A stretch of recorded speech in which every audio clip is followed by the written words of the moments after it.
Entonces, dentro de mis limitaciones evidentes, ¿no? Voy a intentar, si es posible, esas limitaciones que sirvan para algo. Porque claro, yo soy muy consciente de que respecto de una cuestión como esta, mi posición como varón, pero no varón, sino varón, blanco, occidental, heterosexual, yo tengo el completo, por eso, digamos que... Es la total.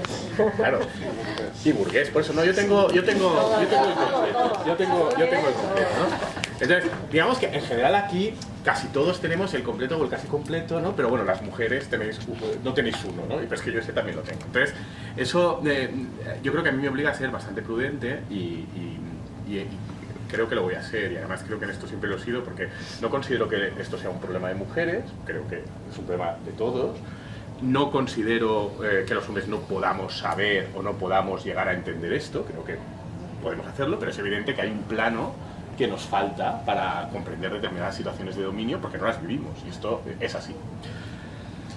Entonces, igual que Ruth os ha contado un poco su aproximación al tema, mi aproximación al tema respecto a esto ha sido básicamente que a mí me ha interesado siempre mucho escuchar y leer lo que decían mujeres, sobre todo en esta materia, y yo he visto una evolución, y por eso el tema del seminario me parece muy interesante, porque incluso he visto una evolución en mismas personas, ¿no? De personas a las que yo he leído, ¿no? Por ejemplo, la persona que iba a hacer de Discasante es un ejemplo de esto, que hace muchos años su feminismo les llevaba a posiciones muy parecidas a las de Ruth, y a mí me da la sensación, desmiénteme si me equivoco, que en las últimas décadas, la última década de forma además muy notable, al menos en España, se ha producido un desplazamiento y estas posiciones son cada vez en cambio más minoritarias, ¿no? Posiciones como la tuya, y el consenso entre el feminismo se ha ido desplazando hacia posiciones más restrictivas e incluso abolicionistas, y esta evolución me parece interesante.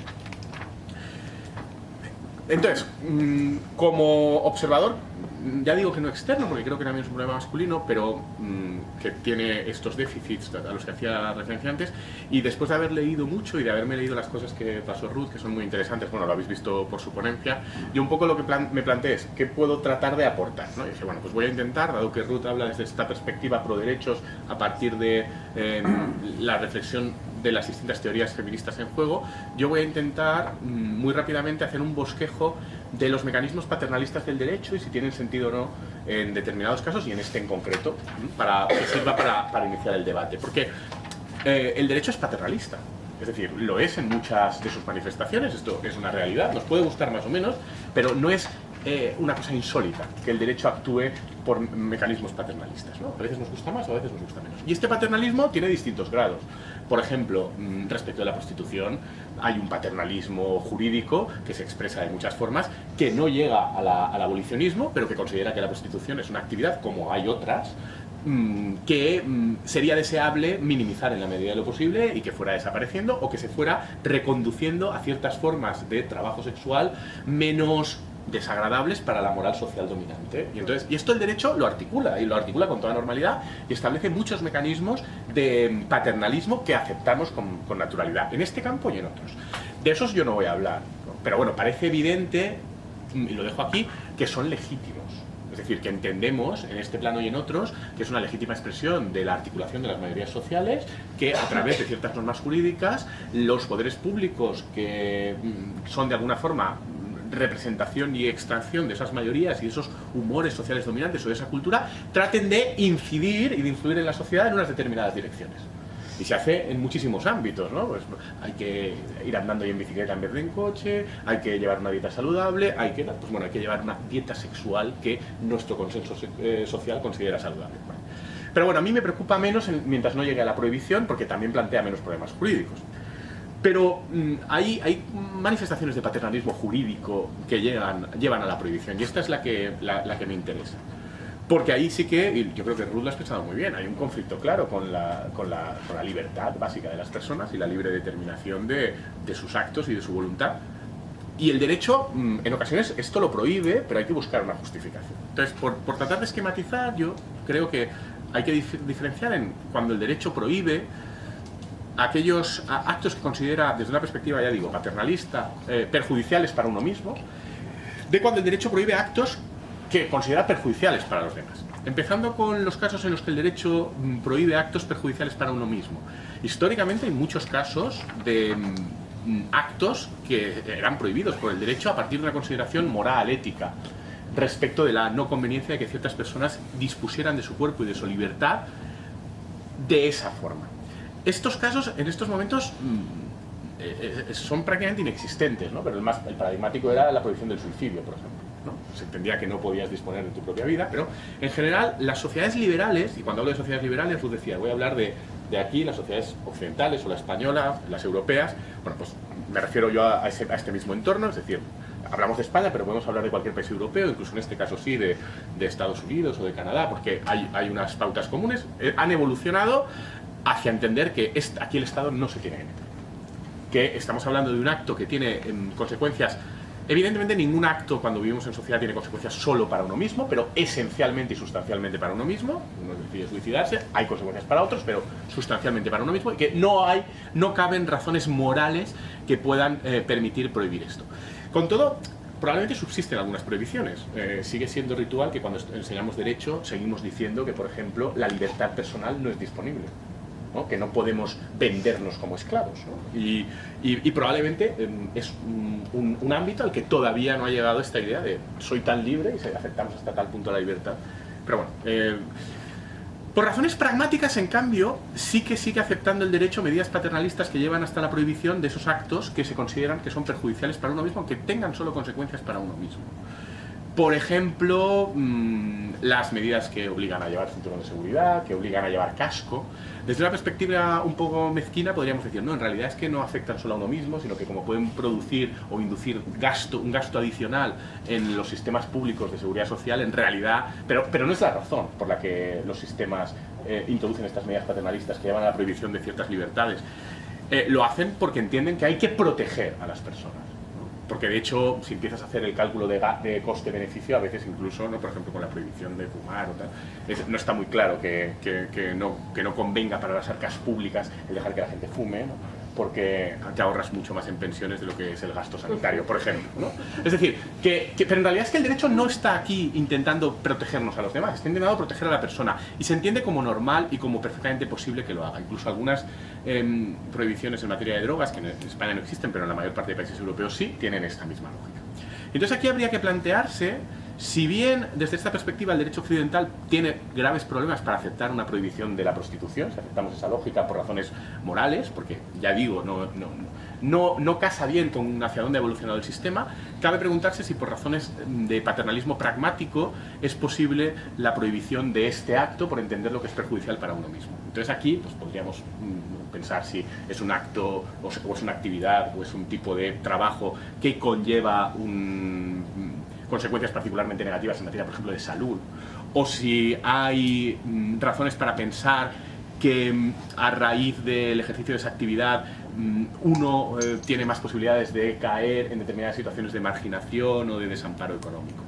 Lo que ocurre es que en materia de salud me da la sensación de que probablemente no es fácil establecer esta conclusión o establecerla hasta el punto de que justifique una prohibición desde un punto de vista, ya digo, pragmático de actos perjudiciales para uno mismo, básicamente porque eso también debería entonces lógicamente conducir a que esta misma actividad, cuando se realiza sin mediar precio, fuera también regulada intensamente por el Estado para impedir el que esas mismas consecuencias sanitarias se produjeran respecto de las personas que practican, que mantienen relaciones sexuales en número muy considerable, ¿no? Si el derecho aplicara una respuesta lógica. En conclusión, ¿no? Ya digo que voy a ser muy rápido. A mí me da la sensación de que la articulación jurídica de nuestros sistemas en estos momentos hace difícil que sea coherente la prohibición de la prostitución como medida paternalista basada en la idea de proteger a las personas por actos que son perjudiciales para sí mismos. ¿Por qué? Porque si no es una cuestión moral es bastante difícil justificar. Sin embargo, es más interesante y más conflictivo analizar si puede haber razones para que este acto, que en principio, ya digo, es un acto libre y que tiene una afección muy clara sobre uno mismo, a partir de las afecciones indirectas que pueda tener sobre los demás, puede justificarse algún tipo de prohibición. Porque el hecho de desarrollar esta actividad generaría perjuicios para otros que justifican una protección jurídica de los demás consistente en prohibir el ejercicio de tu derecho. Y aquí hay que tener en cuenta que sobre la prostitución, casos en los que una acción de uno mismo, que aunque inherentemente sea muy personal, puede indirectamente tener efectos sobre los demás y por ello se restringe o incluso se llega a prohibir, que casos de estos hay muchos.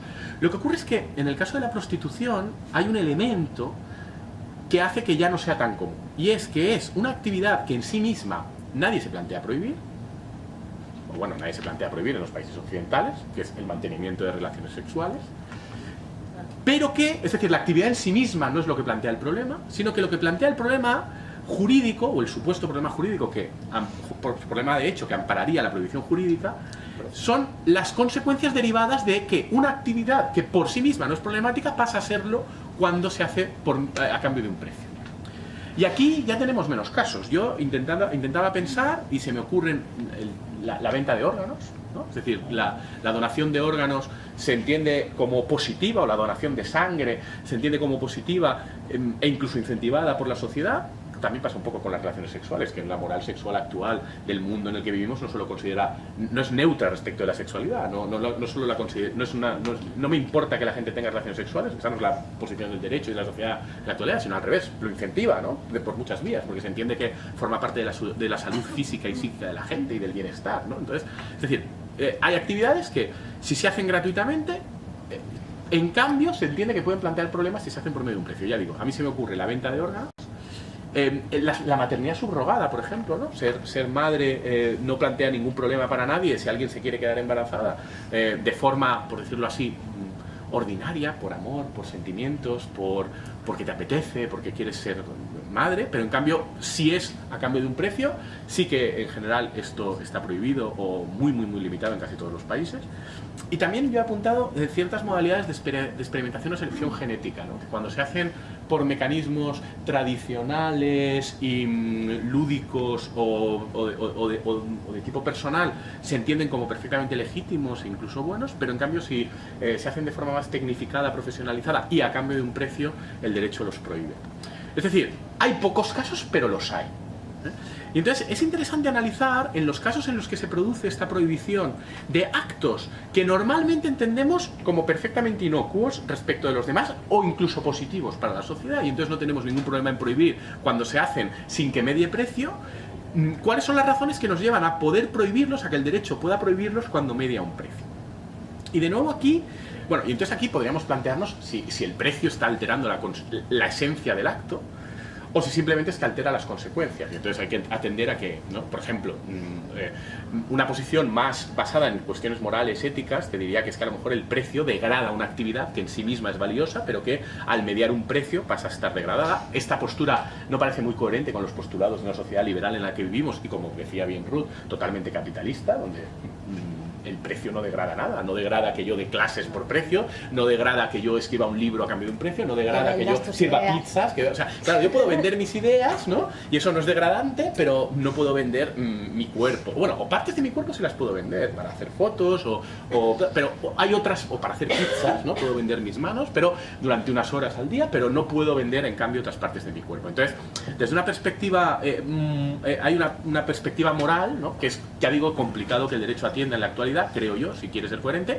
pero a lo mejor podríamos decir, no, pero el precio no altera la esencia del acto, pero al introducir el factor precio, introduces un factor de distorsión, porque el precio incentiva o provoca una serie de comportamientos sociales que es lo que el derecho quiere evitar, ¿no? Y esto es lo que pasa quizás un poco con el tráfico, la venta de órganos y de sangre, ¿no? No queremos que al haber precios se generen problemas de salud pública que creemos que se pueden evitar mejor sin precio. Hay países, de todas formas, donde con toda naturalidad, por ejemplo, tú puedes vender la sangre, tipo Estados Unidos, o incluso en España sí que se pueden vender ciertos órganos. O sea, la sangre no se deja vender, pero por ejemplo el esperma sí. El pelo. ¿No? O el pelo. Es decir, que aquí el derecho es poco sistemático y quizás incoherente, pero bueno, lo que me interesa destacar es que hay ejemplos que permitirían analógicamente entender que a lo mejor la prohibición de la prostitución no es tan extravagante desde una perspectiva jurídica.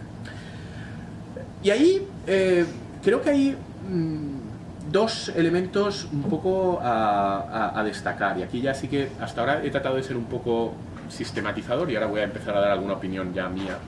Me parece que tampoco en este caso hay muchas razones para una prohibición si pretendemos construirla a partir de cuestiones éticas o morales o de dignidad, ¿no? Me parece, ya lo he dicho, que es poco coherente con el ordenamiento jurídico y además desde una teoría liberal o pro derechos, lo ha explicado muy bien Ruth, acabas en el fondo introduciendo una reflexión y un condicionamiento sobre lo que consideras que tiene que ser el sexo y la sexualidad que no acaba de entenderse muy bien por qué, ¿no? Excepto si partimos de una moral victoriana, tiene el derecho que vehicular. En cambio, lo de las razones pragmáticas a mí me interesa más, porque a mí sí que me parece que ahí conviene que quienes manifestamos cierto escepticismo respecto de la conveniencia de la prohibición de la prostitución, me parece que ahí es donde puede haber una razón que además cuenta con ejemplos analógicos parecidos. Entonces, hay una alteración de dinámicas sociales derivadas de que una conducta que normalmente se hace sin mediar precio y sin que ello suponga ningún problema, cuando media precio se producen situaciones sociales que conducen a una mayor desprotección de un determinado colectivo que justifica una intervención del derecho hasta el punto de prohibir. Porque es cierto, como dice Ruth, que las situaciones de desprotección, de inseguridad, de desigualdad, de privación, tienen muchos vectores y no tienen un único origen. Pero si hay uno que detectamos que lo incrementa, puede ser razonable que el derecho prohíba. Para lo cual hace falta medir. Hay una cosa que ha dicho Ruth en su exposición, que ha dicho la posición pro derechos, entre otras cosas yo la defiendo porque me parece más coherente con los postulados del feminismo tal y como yo lo vivo, pero has dicho, y también porque creo que a las trabajadoras del sexo es la posición que les acaba generando un marco y un entorno en el que pueden defender mejor su posición, su derecho a una vida digna, pueden defenderse mejor de la explotación, pueden defenderse mejor de la... Bueno, pues esta cuestión, que luego no has desarrollado mucho, me parece que es clave. Porque si efectivamente es así, es muy complicado justificar la prohibición del derecho, de la prostitución, a mi entender. En cambio, si nosotros lográramos medir esos efectos demostrando que no es así, sí que habría al menos una razón para hacerlo. Tenemos ya ejemplos comparados de países que con mayor o menor intensidad han prohibido la prostitución, ¿no? Tenemos el ejemplo de Estados Unidos, que todos conocemos aunque solo sea por las películas, pero tenemos el ejemplo de los países nórdicos que en años recientes han prohibido la prostitución. Me parece que sería muy interesante hacer un esfuerzo para medir de verdad esto. Es decir, no, yo he intentado hacer una búsqueda, ¿no? Y lo que veo es que hay una sorprendente, a mi juicio, disparidad de criterios. No sé, las autoridades europeas que hacen informes en materia de prostitución son bastante entusiastas, ¿no?, respecto de los efectos producidos, pero luego ves que hay informes alternativos que lo que te dicen es que ni la incidencia de la prostitución ha bajado excesivamente, ni sobre todo la incidencia de la prostitución en determinadas condiciones de semiesclavitud o directamente de esclavitud. Esto me parece un elemento importante, porque si vamos a adoptar la prohibición por razones pragmáticas para proteger a estos colectivos y reaccionar frente a esta situación, cuando se pone en práctica habrá que evaluar si efectivamente se está logrando este efecto. Y da la sensación de que no. Dicho lo cual, creo que también tenemos un problema a la hora de medir esto. El otro día estaba Julia ahí, ¿no? Vino una persona de Málaga, creo que era a la facultad, y nos contó los datos con los que trabaja la Unión Europea en esta materia. Y la Unión Europea consideraba que, o estimaba, que en Europa hay casi 80 millones de mujeres que todos los años practican trabajos sexuales a cambio de una retribución, es decir, la prostitución, y que además en torno al 90% de ellas lo hacen forzadas, lo hacen no de forma libre. Teniendo en cuenta cuál es la población europea, ¿no?, y que se refieren a mujeres, con lo cual hay que descartar a los hombres, teniendo en cuenta la edad, ¿no?, es decir, por debajo de una cierta edad, quiero decir, aunque haya prostitución infantil horrorosa, forzada, que eso es otra cosa, ¿no?, porque eso ya es explotación infantil, ¿no? Pero bueno, pongamos que si quitas a las mujeres de menos de 10 años, quitas a las mujeres de más de 60 años, ¿no?, por poner unos límites, ¿no?, salía que el porcentaje de mujeres que según la Unión Europea oficialmente todos los años están practicando la prostitución estaba entre el 25 y el 33% más o menos de todas las mujeres europeas, y además el 90% de ellas forzadas, ¿no? Esas son las cifras oficiales con las que está trabajando la Unión Europea. A mí me da la sensación que eso está mal medido. Me da la sensación que esto está mal medido. Y creo que hay un problema de medir. Es decir, si queremos justificar la prohibición de la prostitución a partir de estos criterios, que me parece que son los únicos que lo permitirían válidamente en nuestro derecho, hay que justificar que efectivamente la prostitución consentida incrementa determinadas situaciones de desigualdad y protección, y a partir de ahí, de justificar eso bien, habría que justificar que cuando prohíbes, estás prohibiendo bien. Y para eso hay que medir. Y me parece que tenemos un problema serio para medir a día de hoy, que las posturas abolicionistas no me parece que hayan satisfactoriamente resuelto. Y no me parece que se haya demostrado, a partir de, ya digo, lo que yo he visto, que es una alternativa que efectivamente mejora la posición de las mujeres. Dicho lo cual, me parece que es el único argumento posible para justificar, dentro de un sistema liberal, como son nuestros ordenamientos jurídicos, una hipotética prohibición de la prostitución. Y por último, para acabar, veo además dos problemas adicionales respecto de una hipotética prohibición de la prostitución, que creo que desde una perspectiva abolicionista habría que considerar y dar una respuesta al mismo. El primero, ¿qué prohibimos? Como ha explicado bien Ruth, la industria sexual y los trabajos sexuales son muy amplios, es decir, tienen manifestaciones muy diversas. Si entendemos que el efecto de que determinadas actividades realizadas mediante precio generan un efecto de fomentar determinadas dinámicas de explotación, fomentar determinadas dinámicas de inseguridad y de desigualdad en determinado colectivo, habrá que valorar dónde nos detenemos. Porque probablemente la pornografía, las líneas eróticas, ciertas actividades de modelos que cosifican el cuerpo de la mujer, probablemente podríamos llegar a la conclusión de que también están contribuyendo a esas dinámicas sociales que entendemos que generan ese perjuicio. Entonces, hay un problema ahí adicional, que es ¿qué prohibimos? En lo que yo he intentado leer sobre abolicionismo, este tema está muy poco tratado. Y en las normas abolicionistas lo que prohíben es solo un determinado tipo de industria sexual, lo cual me parece muy llamativo. Es decir, nos parece muy mala, o parece muy mala estas normas, determinado comercio sexual, determinada utilización del cuerpo, pero igual que no parecía problemático que vendiéramos nuestras ideas o que vendiéramos nuestras manos para hacer pizzas durante unas horas al día, si vendes tu cuerpo para mantener relaciones sexuales de determinada forma, eso está muy mal, pero si lo vendes para cuestiones sexuales de otra, entonces ya no hay problema. Esto me parece que hay ahí una contradicción no resuelta y que habría que resolver. Y un segundo problema es el que tiene que ver con la igualdad de los hombres y mujeres respecto de las posibilidades de disfrute y explotación comercial de su propio cuerpo. Porque si la única posibilidad coherente con el derecho hay una de razones morales que a mí me parecen discutibles para prohibir la prostitución, es esta que he dicho, habrá que prohibirla sí y solo sí en la medida en que genere esos efectos. Perdón, esos efectos sobre las mujeres. ¿La prostitución masculina genera esos efectos sobre las mujeres? En general parece bastante asumido que no. Que el hecho de que un hombre o muchos hombres se prostituyan está afectando, por decirlo así, a un nicho de mercado suficientemente distinto del nicho de mercado prostitución femenina como para que el que haya prostitución masculina en ningún caso genere ningún tipo de efecto sobre la posible trata o la posible explotación de mujeres que hagan prostitución. Lo cual nos debería llevar a la conclusión lógica de que si aceptamos la lógica o la razonabilidad de la prostitución femenina, por esas razones que he dicho antes, habría que analizar eso diferenciadamente de la prostitución masculina y probablemente llegar a la conclusión de que la prostitución masculina no habría que prohibirla. Con lo cual, podríamos llegar a una situación paradójica en que a los hombres les concediéramos el derecho a explotar comercialmente y usar como trabajo su cuerpo, y a las mujeres no, para protegerlas. Claro, una solución es decir, prohibamos también la masculina. ¿Pero por qué? ¿Por qué razón? No, porque es mala también. Pero esto ya entramos en la justificación ética. Y ahí me parece que hay un segundo elemento que el abolicionismo no suele contemplar, porque en general las normas abolicionistas prohíben también la prostitución masculina sin ningún tipo de razón. Es decir, si la razón que se da es proteger a las mujeres respecto de las dinámicas de trata, aquí hay, a mi juicio al menos, una contradicción. Bueno, esto es un poco lo que yo quería plantearos, ya digo, desde una postura que intenta ser muy prudente.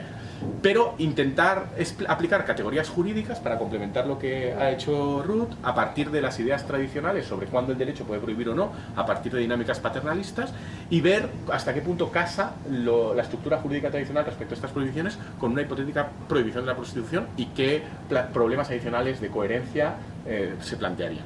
Básicamente es lo único que quería contaros, también un poco como pauta que a lo mejor puede servir después o no para el debate, que creo que va a ser mucho más interesante que lo que yo haya podido decir. Muchas gracias.